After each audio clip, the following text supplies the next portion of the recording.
Today, we're wrapping up our conversation with the San Francisco Bicycle Coalition. Are you seeing an increased interest in bike riding for work in San Francisco at the moment?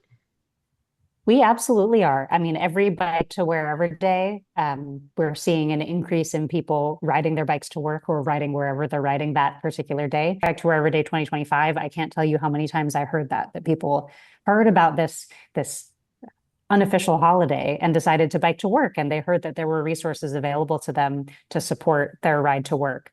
So anecdotally, we are absolutely seeing an increased interest in bike riding to work in San Francisco and biking in general, but also we are seeing data that there is an increased interest in riding bikes in San Francisco. A recent report on Bay Wheels ridership from late 2025 said that there was a 30% rider growth in 2025 on Bay Wheels bike share alone.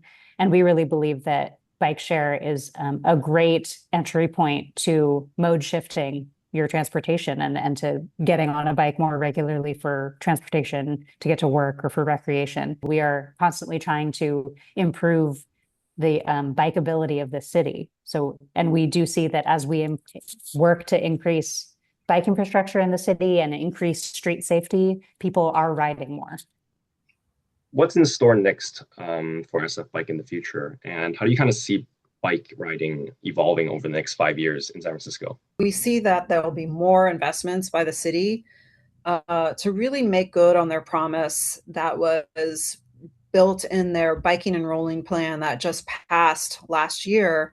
And it's the first update to the city's bike plan, in I think more than a decade, to really connect the city with these crosstown protected bike routes. We're so close. They're already really good sections of that bike route.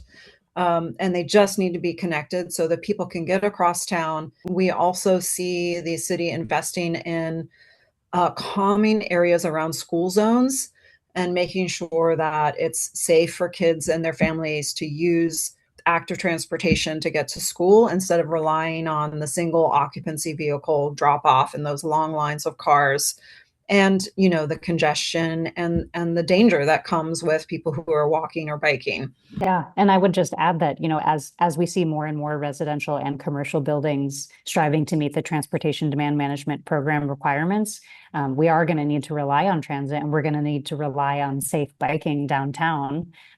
So we're really hoping to see that in the next 5 years, and definitely in the next 10 years, that biking downtown, biking all over San Francisco with crosstown routes is available and accessible to everyone.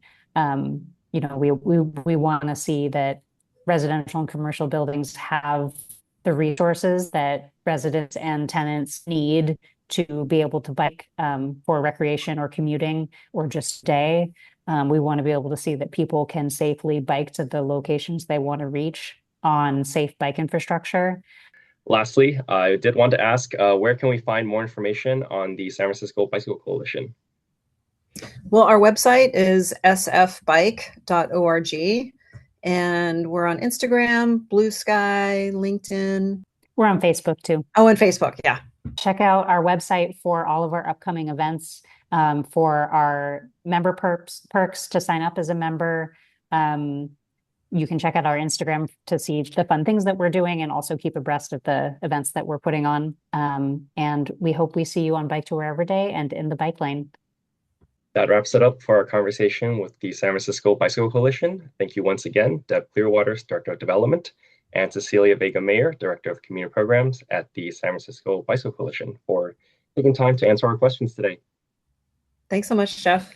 Thanks, Jeff. All right. See you next time. Bye-bye.